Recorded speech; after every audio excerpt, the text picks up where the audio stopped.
was a little bit miraculous when I found my creative side, because it's such a huge part of who I am now, and I almost didn't find it.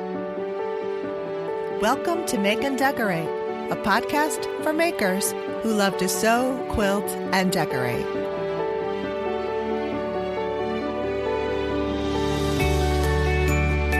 Hey everyone, welcome to episode 38 of the Make and Decorate podcast. And if you are new to the podcast, welcome and thanks for listening. Oh my gosh. So since the last time, the last episode aired, we were still on daylight savings time. And then the time change happened. And then the world is dark now. All the time. It's like all of a sudden we are just in darkness. You wake up and it's dark. You get home from work and it's dark.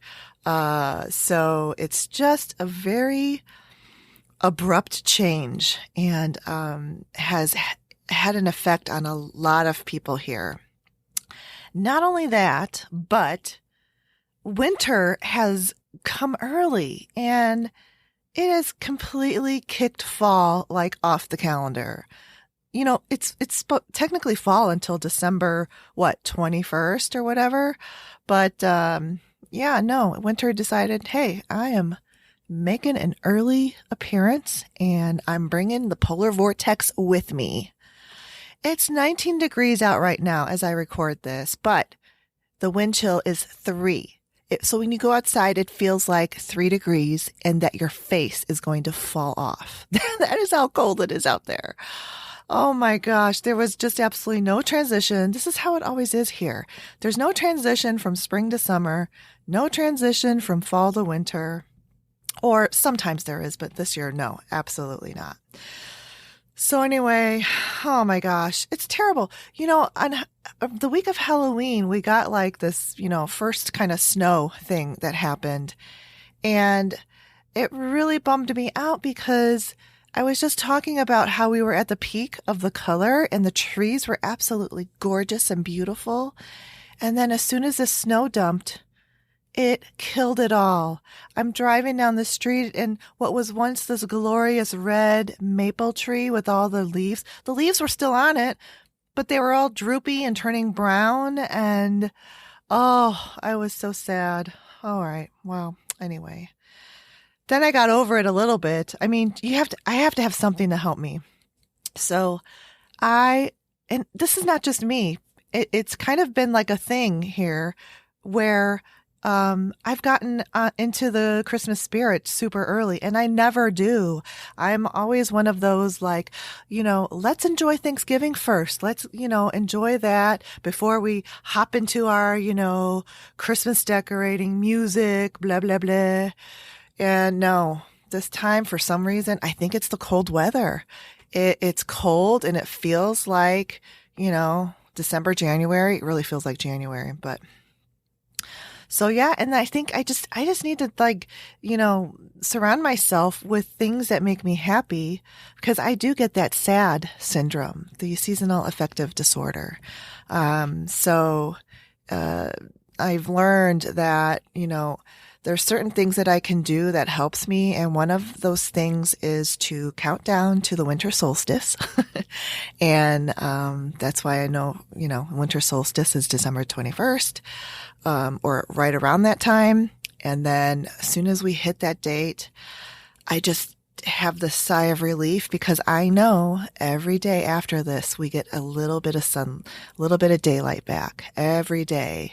So that's helpful for me at least. And then also just to change up the scenery around you. And so I went to Michael's and they had a huge sale.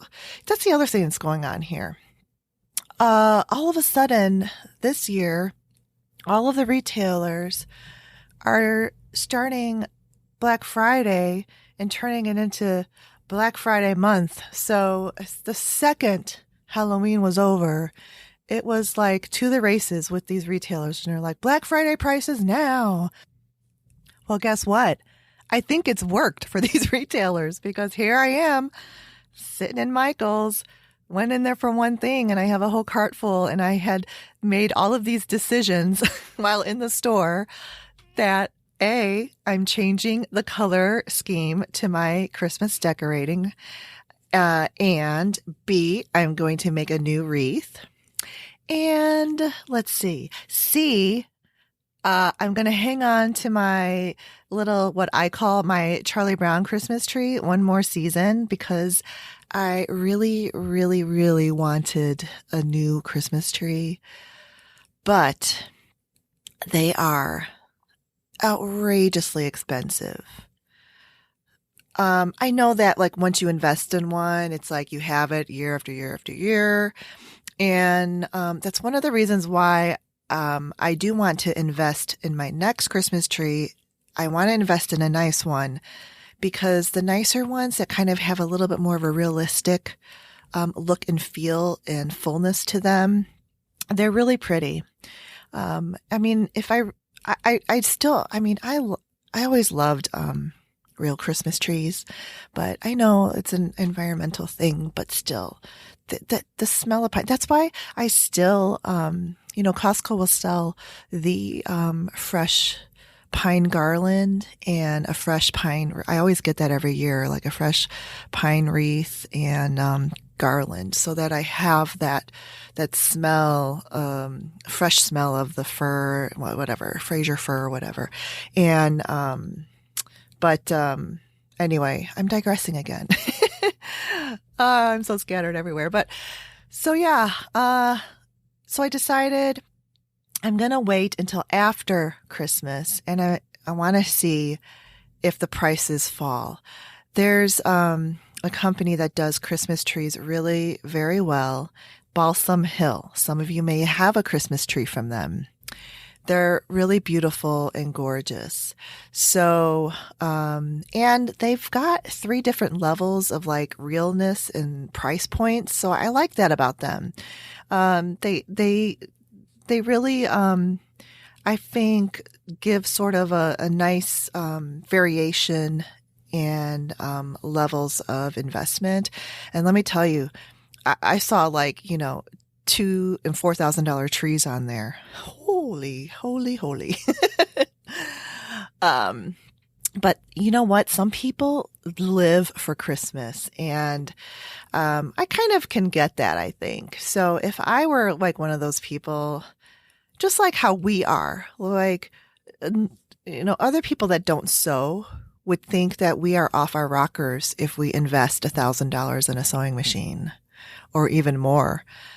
So I think I kind of like equate it to that. So, I mean, yeah, it seems like cuckoo crazy, but maybe for some people it's not.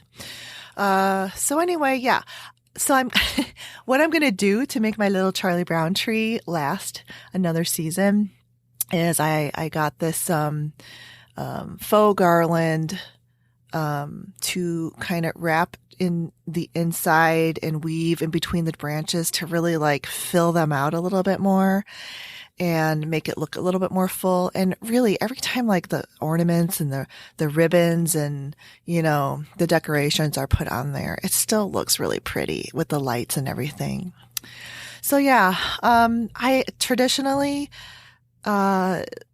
have decorated, and my color palettes have been in the jewel tones. I really love those rich tones, especially, in the December. The red and the traditional, the reds, the greens, but also the teals and the deep purples. There was one year, Pottery Barn. This was like 20 years ago. And they had a season where they sold, it was a purple was the theme. And it was a beautiful purple. It was a deep purple, and it was a cool purple. It wasn't like a warm aubergine. It was a cool, deep purple. And then they had all these frosted, they were beaded, but they looked like sugared fruits.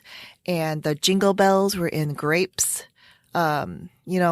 Designs with the purple bows on I mean, I went all out, and I still have those decorations today, and they're kind of, to me, a little like timeless. So, those kind of jewel tones, and I still use those. I kind of like move them around the house. So I've been, using those in the bathroom.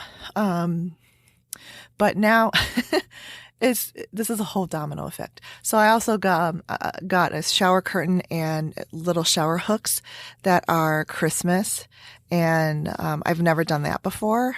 So you can see how this whole polar vortex, the time change from daylight savings, and it's just it's definitely affected me. But I've been talking to a lot of people around me, and I'm hearing the same thing. So it's not just me. And I left you hanging on what I was changing my color scheme to. I am doing the tree. I'm not changing everything because first of all, it's expensive when you change the whole, color palette. But the tree is going to be done in rose gold. It's so beautiful. And last year, the rose gold was the thing. And I'm just always kind of a little rebellious with doing things right when they're like everywhere. So now that that's sort of kind of like calmed down, and there actually still is a lot of, rose gold ornaments and decorations out there. And I really do love rose gold. I mean, I've had it on my phone case. It's on my Kindle case. It's, a really pretty, I gravitate towards that color. It's nice and soft, but it still has color to it. I think that's why I like it. So yeah, I saw these beautiful rose gold ornaments, and so I'm going to do the tree in that, but I took a lot of time putting this stuff together, and, I kind of like made my cart a little work table and laying things out, and people were kind of looking at me, but that's just how I design stuff. I just, I can visualize it in my head, and then I have to lay the stuff out and see what works with, what works with what. And I mixed a little champagne with the rose gold and soft golds, but I don't want it to be completely monochromatic. So I need like a little touch of color. So there's a real soft aqua that I think could pair with it and just make it a bit more interesting. And that's what I'm going to do on the wreath. Yeah, it's exciting. And I even got a small tree for my sewing studio. It's so cute, and it's in a little like vintage box. Yeah, it's so festive. I love it. So now we're 2 weeks until Thanksgiving, and I haven't even given the food part of it a thought until maybe like yesterday. But it is kind of fun to think about the food and what I'm going to make. And I do enjoy cooking certain things around Thanksgiving time. In fact, my thing that my family loves for me to make and to bring to them is homemade cranberry sauce. And it's so easy to make, and it's so fresh and delicious. And there are so many variations and recipes and types of cranberry sauces out there, but I really like to keep mine very simple. I don't like a lot of like mix-ins stirred into it. I just like a pure cranberry sauce, and my flavorings are, instead of, simmering it with water, it's all orange juice. Oh, it's so delicious. It really brings out the cranberry flavors and plays off the tart and the sweet. And I toss a cinnamon stick or two in there as well to kind of add warmth and deepen the flavor. And that's it. I like it like pure, simple, and it's got a very fresh, citrusy, clean flavor, and I love that. I mean, I don't know, maybe it's kind of like a palate cleanser per se, if we're going to get fancy and gourmet here. But so that's the thing that I make all the time. So I haven't gotten a turkey yet, haven't ordered one, and it's almost, getting too late to order if you're going to order like a special organic or heritage turkey. And I just kind of confused with all of these terms, heritage, cross heritage bred, and organic. So I finally took some time and I researched this. And so this is what it is, in case you don't know. The heritage turkey, in order to be considered a heritage turkey, and there are only 8 to 10 specific breeds of turkey that can be called a heritage turkey. And of course, the heritage turkeys are the most expensive turkeys. I mean, they're like $150 and up. So, yeah, that's why I wanted to know what really is this? What makes it so special? And these are turkeys that are breeds that were around in the early 1950s and, from the 20s, the 1920s to the 1950s before. And then later in the 50s, then the turkeys started to get genetically engineered. Pretty scary, right? So, and they plumped them up, just like they do with our chickens. So yeah, the heritage birds are turkeys from that time period. They're smaller, they're prettier, they've mature more slowly, and they can live longer. It says up to 15 years as opposed to a year and a half of the engineered ones, which are like the broad-breasted white turkeys. So heritage turkeys may or may not be organic. So that's why these terms are confusing, because they kind of like, it depends, I guess. And this is where we kind of have to be a little more careful of what we're buying and what we think we're buying. So there's this article I saw on Chowhound, and I'll put the link in the show notes because it's pretty interesting. It's titled, "Don't Get Duped on Heritage Turkey." So really, basically the bottom line is you've got to read the fine print, because there can be heritage crossbred turkeys, and those aren't necessarily a bad thing, but you just need to know. I think it's good to know what you are buying and what you're getting, and if something is being mismarketed to you. So yeah, that cleared it up for me. I understand what they are. And it also explains kind of like the price points of these, because the heritage turkeys are very expensive to raise. And these days, because of how the processing has gone over the years to commercial. But I think I'm just going to go organic this year. I don't need to spend $160 on a turkey. And Butterball has some nice natural turkey selections too. So, all right, now I'm getting hungry talking about all this food.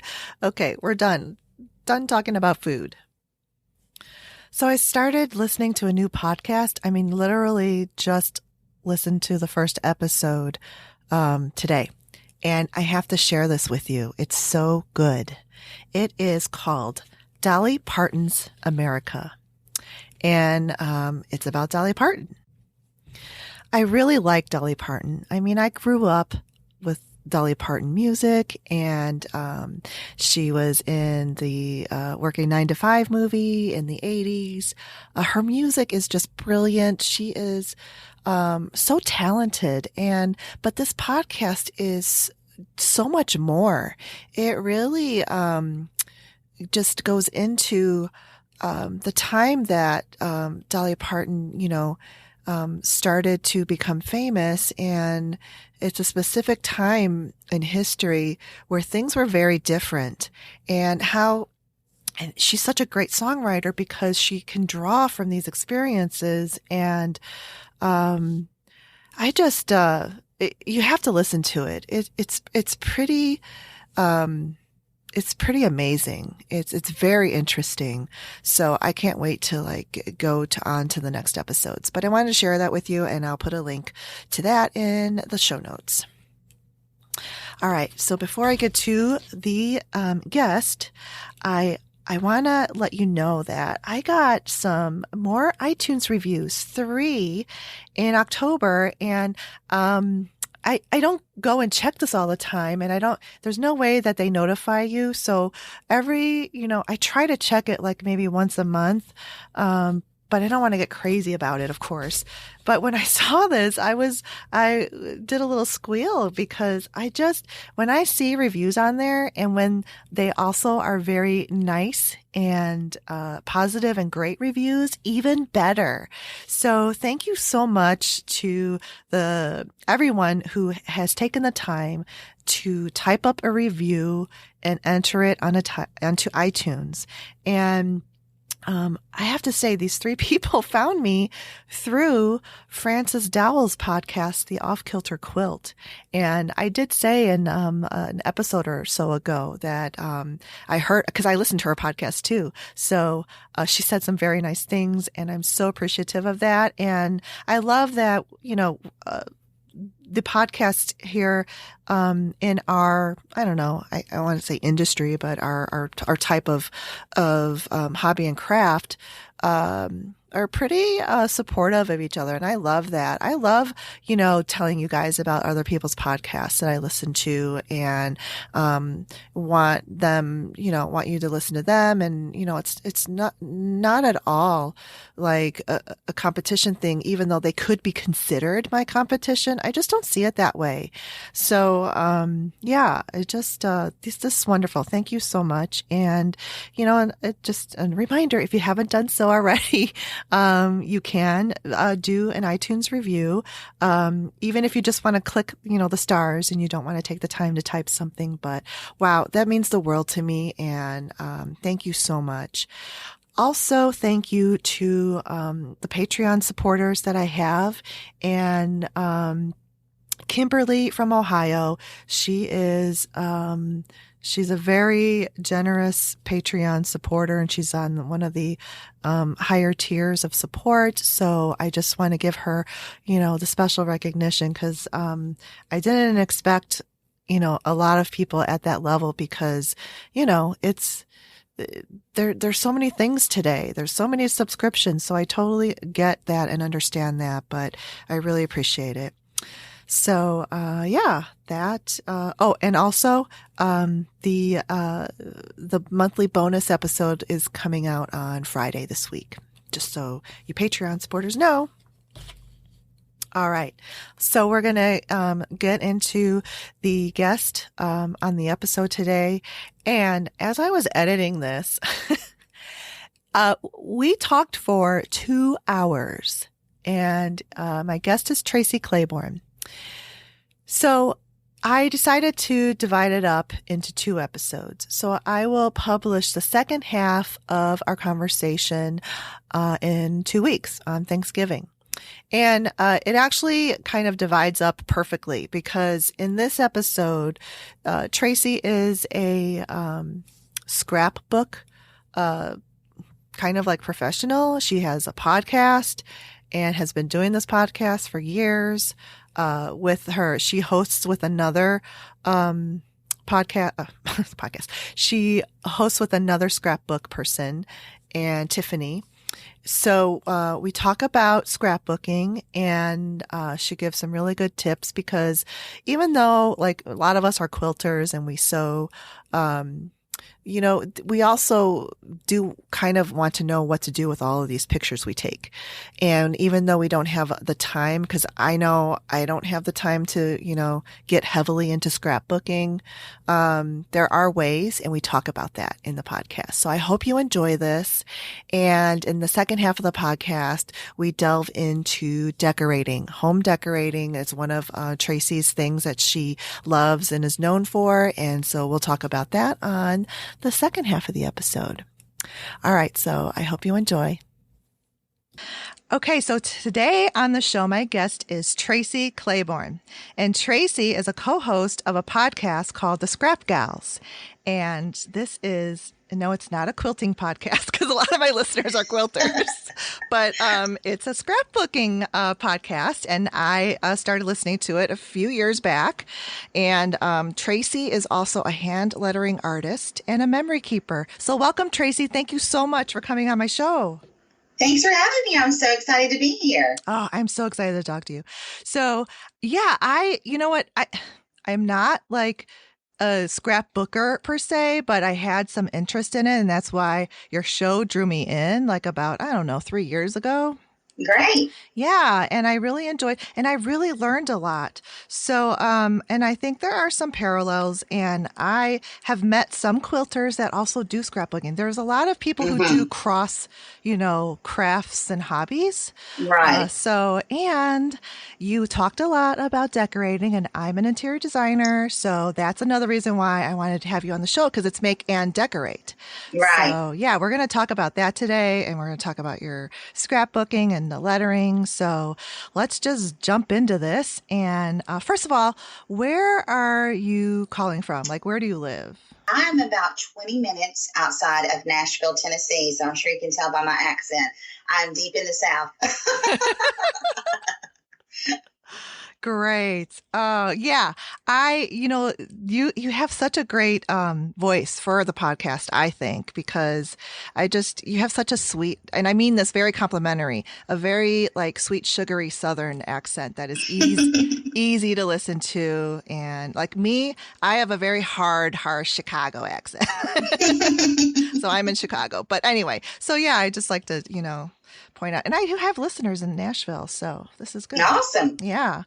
All right. So let's go to the way, way back. And I want to find out what drew you to memory keeping and your love of home decorating and just being a creative person. Well, I'm not really someone who grew up being a creative person. I talked to a lot of people that were very artistic in their younger years, and then scrapbooking was just a natural transition for them. But I'm someone who really found my creative side later in life.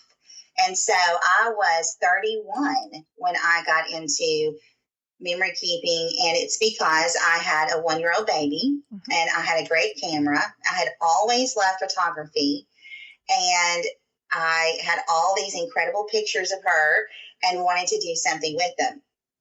Wow. Now, as far as decorating goes, that was actually decorating was my hobby before scrapbooking. And I have a deep-rooted love of decorating that comes from my family. My mother always loved interior design, and our home always looked like Better Homes and Gardens magazines. It was kind of like a museum. It was so clean and neat and pristine that people were like, does anyone actually live here? And then my dad was a master craftsman, and he would go to furniture stores and sketch out pieces of furniture down to the minute detail. And then he had a woodworking shop in our home, and he would make them, and they looked exactly like the furniture in the store. And so being around both of them, I guess, gave me a love of houses and home.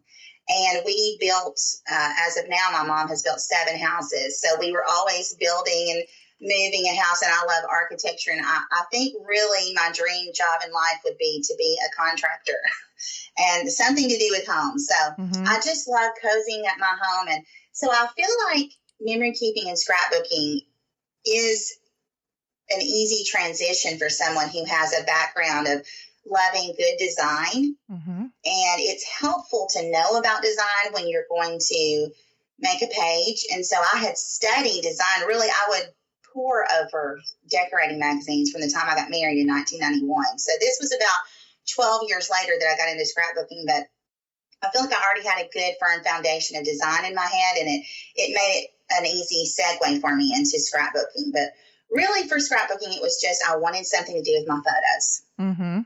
Yeah, that is so interesting that your parents had that kind of influence. And for your dad to be a master craftsman, that is amazing.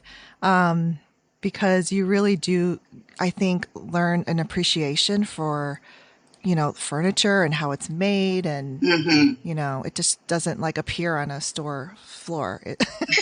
So someone Well, makes it. He was also a really great photographer. Oh. So I don't have very many photos from when I was young, but we have what we do have. They're really great quality and they're well composed. And so, like I said, when I would look back over my life, like if you had asked me at 25 years old, are you a creative person? Well, I was a singer. I've performed since I was 6 years old. And so I would say I'm a singer. But I would, as far as the arts, the visual arts, creative arts, I wouldn't have thought that I had anything like that in me because I really couldn't draw. And I did always love handwriting, but it wasn't like that was an art. It was just handwriting. So anyway, yeah, it was, I guess it was a little bit miraculous when I found my creative side because it's such a huge part of who I am now. And I almost didn't find it. If I hadn't had a daughter and had these beautiful pictures of her, who would I be right now? Because my whole life revolves around being creative now. Yeah, it's just kind of fascinating to think about, what brings people around to, when they are in a creative, industry or business or surround their life with it. But those influences definitely like planted that seed for you, I'm pretty sure. So, and then, like you said, after you had your baby, I mean, it was a perfect, time to get started because you had that love of photography and you're going to take tons of photographs of your baby. Right. So, but, you started scrapbooking though in a very different time of scrapbooking than it is now, because when I was in, college or high school, I think we're kind of in a similar age range. And scrapbooking back then in the early 90s was, did you ever make one of those where it was the puffy, you put the batting on there and you covered it with fabric? No, I worked as the marketing director at the Salvation Army before I had my daughter, and that was my career in the late 90s. And so our it's called the Major, the boss of the Salvation Army, his wife, she was an avid scrapbooker. Well, she used all Creative Memories albums, and they were very neatly made, and she had great pictures of everything that we did at the Army. And she had the best neat handwriting, and she had stickers, and she would show all of this to me. And I was not interested one bit in the way that she was scrapbooking. It wasn't until I was actually on an anniversary trip, actually 2 days before 9/11, the 9/11, I was in Memphis on an anniversary trip, and I saw a scrapbooking magazine, Scrapbooks, etc., in a Tower Records. We just happened to go in, and I just wanted to buy a magazine to look at on a trip. You know how that goes. Yeah. And so I opened it, and I saw these, we call them layouts, scrapbook pages, and they had computer-typed journaling. And then the pages were very neat and clean, and that just appealed to me because I had always used the computer for a lot, and I was doing graphic design for my job and creating print ads and billboards and different type of advertising. I had worked in advertising for about 10 years. And so I learned to do some graphics doing that. And when I saw these pages, it looked like something I could actually do versus Mrs. Merrifield scrapbooking looked like something that was more handmade and didn't seem like something I could do. So I had to see the style of scrapbooking that spoke to me. So I'm glad you brought that up. There are so many different styles there are of scrapbooking. And even now, even today in 2019, if we had 10 scrapbookers in a room, most of their pages would be completely different styles from the person next to them. There's just such a wide variety of styles in scrapbooking, and that's one thing I love about it. You just find what you love and what speaks to you. Yeah, and I think that scrapbooking has just grown dramatically since the late 90s. Because, when I was talking about that album, that I made it in the early 90s, I mean, I didn't even know what scrapbooking was. It was just a cool new thing to do. And that was what people were doing then. Right. And then I didn't pay attention to it because then I go to college and then you start working and, so then when I started paying attention to it, it's all different. Like you said, it's on the computer. And then we get digital cameras and digital Right. phones. So it's completely evolved to what it is today.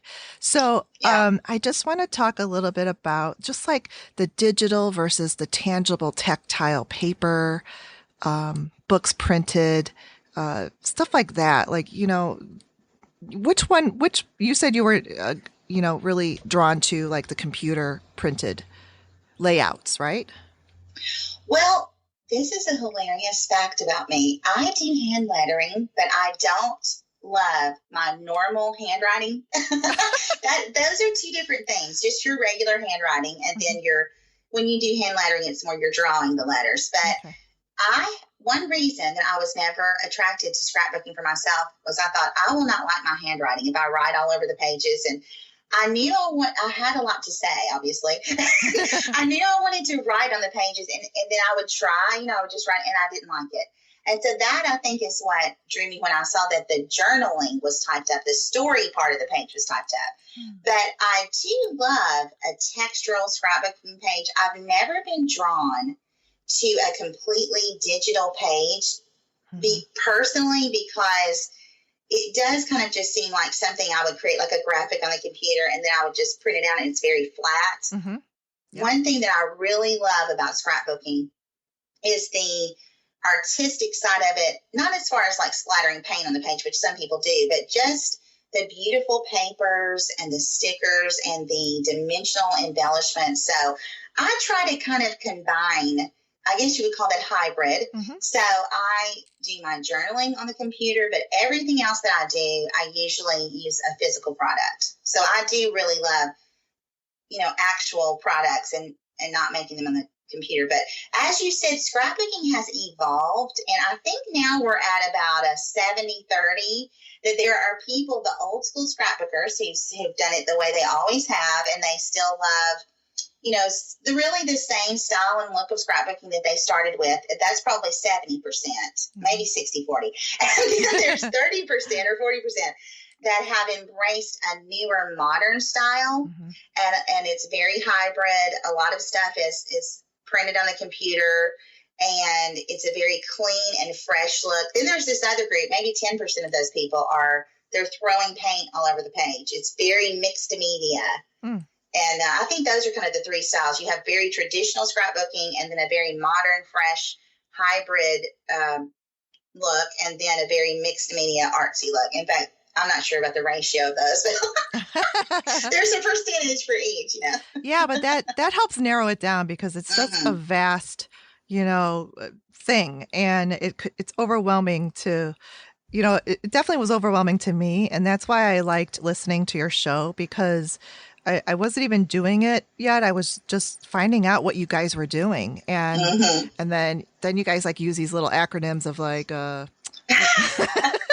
what's that one where the pocket pages or whatever? There's some short Project Live, PL. PL, yeah. I'm like, Exactly. what the heck is PL? They keep saying PL.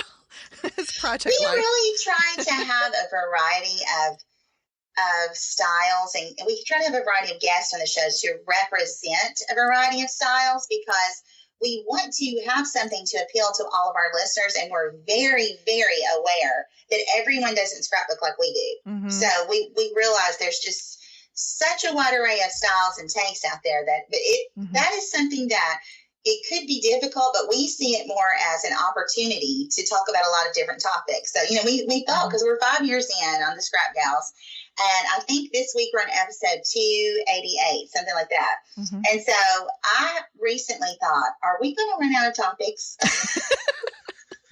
We're almost to 300, but it just, something happens every time we have a brainstorm session. We actually have all of our shows planned until the end of the year, and we have another list going for next year. Wow. So just the way it's kind of, the scrapbook industry is kind of, it has movement. It's alive. It has a life of its own, and things happen, and trends come up, and there's things to discuss, and there's this new product, and there's this new way of doing things, and there's this, let's talk about the old school way. And so it's been fun to try to touch on every different style. Yeah, absolutely. If someone were to want to start this fresh and they had no clue on where to start, where would you direct them to start Project Life? Well, we actually just did a free episode of our show called How to Scrapbook, where we broke this down. And I like Project Life. It's pocket page scrapbooking, so you don't need glue. You just slip your picture in a little card in the page in the pockets. And that is an easy thing to do, but we always recommend that people start with a project that has a beginning and an end. Oh. And so I would recommend that you choose some very recent photos that you don't really care that much about. You never want to start with your wedding photos or your baby's first year or even, a 50th anniversary party. To me, those are precious photos. I would start with, I went on a trip with my girlfriends, or, we went to the flea market and these are all the things I took pictures of, or this is what I love about fall. Right now would be a great topic. Something like that. And I would choose a smaller size album, probably 6x8. Those are readily available online. You could just search 6x8 album. And you can get little page protectors. Now, some of the page protectors for that size do have divided pockets. So it's kind of a form of Project Life. It's pocket page scrapbooking. But then some of the protectors are going to be full size 6x8 pages. So you can just make little small layouts. You can even stick things in that album that are not in a page protector. I'm really a lover of things outside the page protector. You can have little flaps that open, little tags that pull out, pages that you can interact with them. Yeah. And so I just say choose a project that has a beginning and an end, a set of photos, 20 to 30 photos. Work on that and see what you think about scrapbooking before you commit to going to the store and buying tons of supplies and scrapbooking, quote, all your pictures. That's such a commitment. I like for people to get their feet wet and see what they think about the process. And then you have this little album you made and you're like, oh, I made a scrapbook. Yeah, that's great. I love that. And because it's and nowadays people have 10,000 photos that they have to filter through. Yep. So I think that's a great tip to just pick one thing that has a beginning and end, and then you really narrow down the amount of photos that you have to go through and do it. I think the thing that keeps people from scrapbooking now, and probably why it's not appealing to the masses like it was maybe 15 years ago, is the digital photo workflow. It's a pain in the butt. It is. And like you said, I have about 6,800 photos on my phone right now, and I am a daily deleter. I delete, purge, and edit my photos constantly, but they pile up on me, especially if you have a small child. I have a baby in my life now. One of my best friends had a baby, and they're piling up on me. And so figuring out your printing process and how you're going to edit your photos, choose the ones you want to scrapbook, send them to a printer or have a printer at home. That's the first step that you take towards scrapbooking. Oh, yeah, that's good. And I was going to ask you, too, that for my listeners, that a lot of them are quilters or even clothing sewists. So you kind of already, I guess what you just said that would apply, but how would you organize, let's say, like a scrapbook journal for a quilter, by project, by year, or as you go? Do you mean if they wanted to document the quilting they were doing? Yeah. Because I hear this, from time to time, and I think it's a good topic to address because, quilters do want to. It's like an art for them, just like scrapbooking is. And I think it would be nice to share how they can, capture these projects, and because a lot of times they just move from one to the next, and then all of a sudden the year's gone by, and at first they're like, oh, I have so much stuff that I want to make or do, and then they don't even realize look at what all you've made in the past year, and then so the standard size for scrapbooking is 12 by 12, and so most people, when they get started, if they want to do a full-size album, is how we say it, they would go to a Hobby Lobby or Michael's and get a 12 by 12 album. I'm actually a strange scrapbooker in that I don't love that size. It's so large. I think it's cumbersome to hold and look through. And so I would recommend that they go with an 8.5 by 11 album, which is just, the size of a printer paper, standard piece of paper. And, they could get some dimensional. they're called thickers. They're stickers that are dimensional, and you can get those at a craft store. And you could put on the front of that album, like you could get a plain album, and you could just write on the front with those thickers, quilts. And I would start out with a page about why I'm a quilter, why I love quilting, the story of how I got into it. The same things you've asked me here in this show, I would write that down for everyone to know. Mm-hmm. And then if you wanted to do it, you could have a section for each year, or I don't know how quilters do this, but if you make certain types of quilts, you could have categories in there with tabbed dividers. Okay. But, also, if you have a home printer, like a Canon Pixma, something that prints really great photos, most will print borderless. So if you can easily buy 8.5 by 11 photo paper, I like Canon Luster, mm-hmm. and you could print even a huge picture of a quilt in 8.5 by 11, and then across from that, just have the story of that quilt and why you wanted to make it. You could really go into as much detail as you wanted, or just make it just about the photos.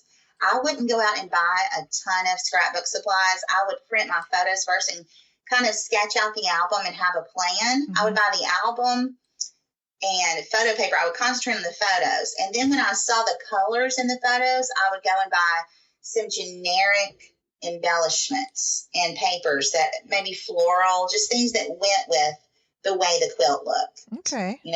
Does that make sense? Yes, this is so good, because I didn't even think about, what you're saying is really like making it a story and writing in there why I'm a quilter. That is brilliant. I love it. And I need to do this because, a lot of times too, quilters quilt, most of the times, they're quilting for other people. They're making quilts for babies and their kids and family members. So this is perfect. And their families do want to know why. This is a very good, I think, very helpful thing for people who sew and quilt. So we just had an exhibit at the Tennessee Museum in downtown Nashville, and it's the Tennessee State Museum. And you may have heard of this because it's a traveling exhibit going all over the country, but it was all about quilts and the stories behind them. Have you heard anything about that? I'm not sure. Okay, and so I should have. I missed it. Yeah, it was there all summer long. Well, you might want to search it because it's still on a museum tour. And so it was there all summer long. You could go to the Tennessee State Museum and look at their past events and see the name of it. Oh, all right. And I absolutely hate that I missed that because I wanted to hear the stories behind the quilt. I know that my own grandmother quilted, and I have one of her quilts, and my mom has a couple. My mom even said to me the other day, I might give away one of Grandmama's quilts. I said, don't you dare. No. Like, she was going to ask one of our other relatives, did she have one? I was like, don't do it. No, yeah. But unfortunately, my grandmama, is what we called her quilts are not that attractive because she used our clothes, all of her grandchildren's clothes from the 70s. Mm-hmm. Oh, yeah, double knit polyester. Yeah, exactly. That's except that they are orange and teal and green and purple. I mean, psychedelic, man, And so it's not really something I want to put in my home, but I treasure it and love it. And I don't like to use it that much because then I'll have to wash it. I don't want to wash it, but yeah. Oh, that's so cool. Yeah, that's great. I am going to look up that exhibit because I may have heard of it, but I don't want to say because it's not ringing a bell with me yet. Right. So, all right. And the other thing too that I thought I would add to that is that, as embellishments, they can also put like little swatches of the fabrics they used on the quilt on some of these pages. That's what I would do. Sorry to interrupt you. I don't even think you could quilt a cover to slide over the album. I would buy a very plain album, and then I would literally quilt a cover. And even if you had to just cover it, like where it just wraps around and you secure it on the inside of the album, then you could take some really thick chipboard or cardstock and cover those seams on the inside, or even fabric. Yeah. And so, I'm not quilty, but no, but that's a great idea. You could do that for sure. Absolutely. Yeah. That's what's great about scrapbooking and quilting and all of these creative outlets is that there's just the ideas are endless, and the amount of creativity is whatever you put into it, and it's your unique expression, and no one else is making the same thing. That's what I love. Exactly. Mm-hmm. Great. So the other thing I learned when I started listening to you guys, and your co-host is Tiffany Louder. I don't know if I said that Yes, before, but I love her. She is hilarious. she is. She is hilarious. What's so funny is I've always been the funny one in my life, and now she's the funny one because she makes me laugh so hard. I know you do laugh a lot. And I do too. Oh my gosh. You guys together crack me up. Yeah, she is just so, she's very self-deprecating, Yeah. and she's, very sarcastic, sassy. We just came out with a line of new printables for our subscribers called Story Snark, because she's so snarky that she, put some of her sayings into printables. So everybody loves that about her. Yeah. And I love hearing she travels a lot, and yes, and she's a teacher, so she'll take like her summers and yes, do this like magnificent trip, and talk about the photos that she's taking, and it's just fun. It's fun to. She's living the dream, let me tell you. I know, right? We can live vicariously through her. Exactly. I have to, because I'm scared to get on a plane for that long. I really will. I don't really fly anymore. I've given up flying. I don't like to do it that much either. I can't fly to Europe or Australia or New Zealand. She went to New Zealand recently. Oh, wow. Yeah, they're a whole day ahead of us. It's crazy. Mm-hmm. And that's a really long, like several flights, I think. I mean, there can't be one that goes straight through, I'm sure. I don't think so. I have no clue. It gives me anxiety. Right? Oh, man. So, yeah, that's your co-host. And so when I was listening, I had no idea about the journaling. And I think that's what really makes scrapbooking, what it is, because it's not just albums of photographs that says nothing. It's the person's way of narrating their stories and journaling. So sometimes you talk about 4x6 cards and this travel journal. So talk a little bit about that. Well, Tiffany is an English teacher and has been for 25 years. Mm-hmm. So she's a high school English teacher. So of course she has a way with words, and we are very story focused. Our show is all about, I would say the overarching theme of our show is telling your own story now. Mm-hmm. And we kind of transitioned as the years have gone on. We're talking about that more and more. And really in scrapbooking, there are some people who don't care at all about telling a story with their scrapbooking. They really are into it for the preservation of their photos, the fun of playing with the stuff, and the artistic side. And we totally get that. So we try not to say too much about story in every show. We try not for every show to be about that. We don't want to turn people away who don't care about that. But we really feel like if we have a mission in life, it is to get people to think about the narrative of their life, their own story, and how they can document it and record it in a way that someone could read it later when they're gone and really get a good picture of who they are, what they cared about, what was important to them, and their values and everything like that. So we really do talk about that a lot. Now, as far as physically doing it, I think it's what you're asking too. Mm-hmm. That's one reason that I love to journal on the computer and do my computer and type it and print it out. I can do my journaling and type it and print it out because I can sit and write more easily when I'm typing. It just flows out of me versus having to care about the way it looks. Okay. Now, Tiffany is the opposite. Even when it's a long story, well, she does some type journaling, but she usually just writes out her story.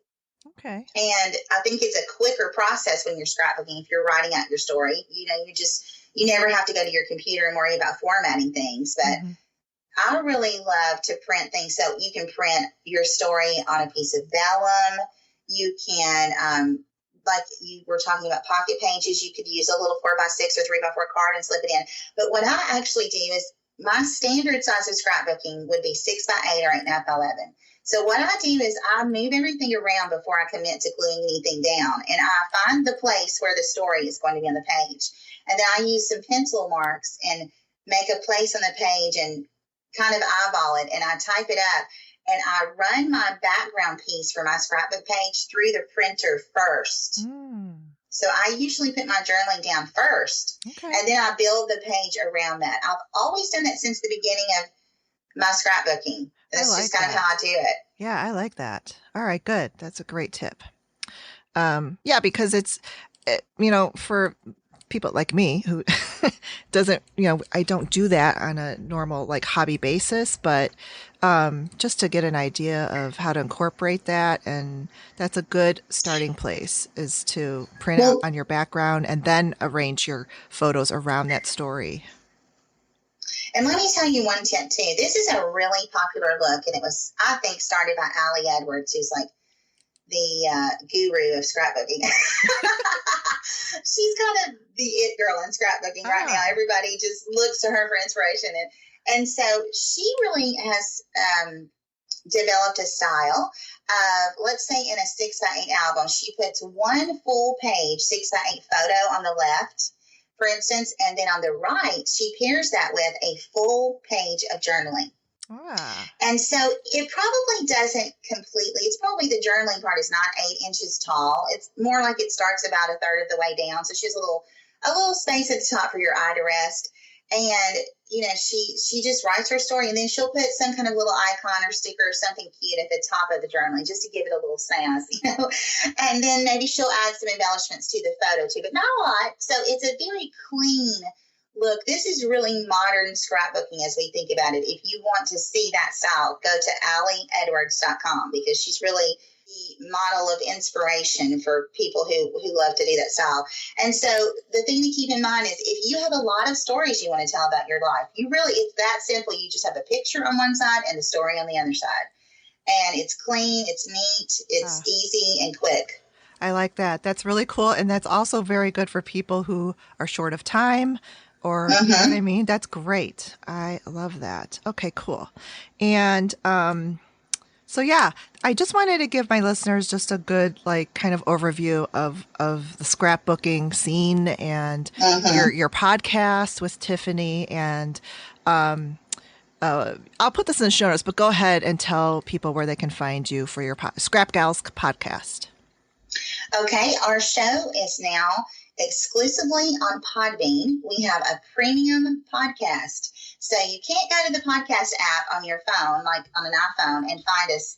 We are now only available on Podbean. It is $5 a month for a Scrap Gal subscription, and that includes a 1-hour new show each week. It comes out on Tuesday morning.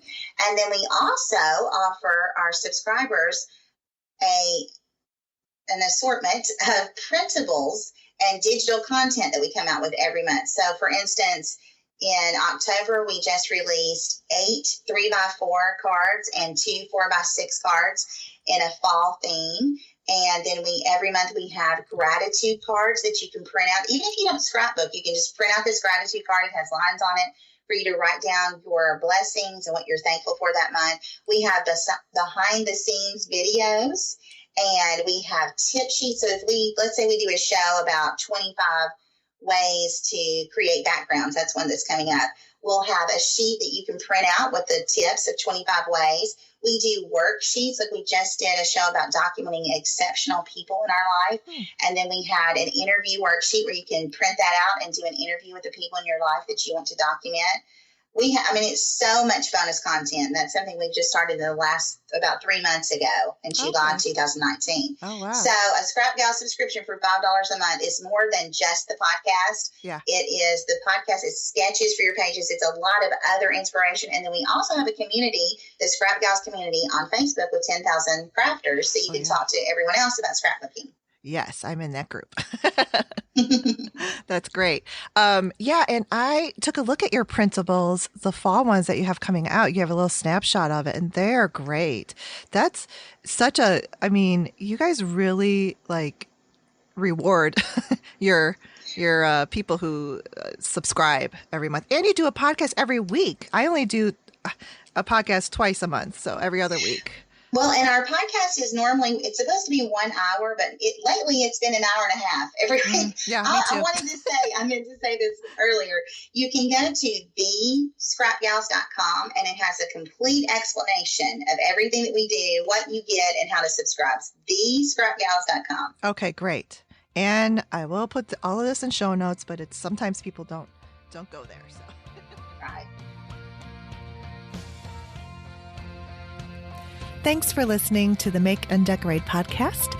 The podcast is produced edited and hosted by Stephanie Socha, me.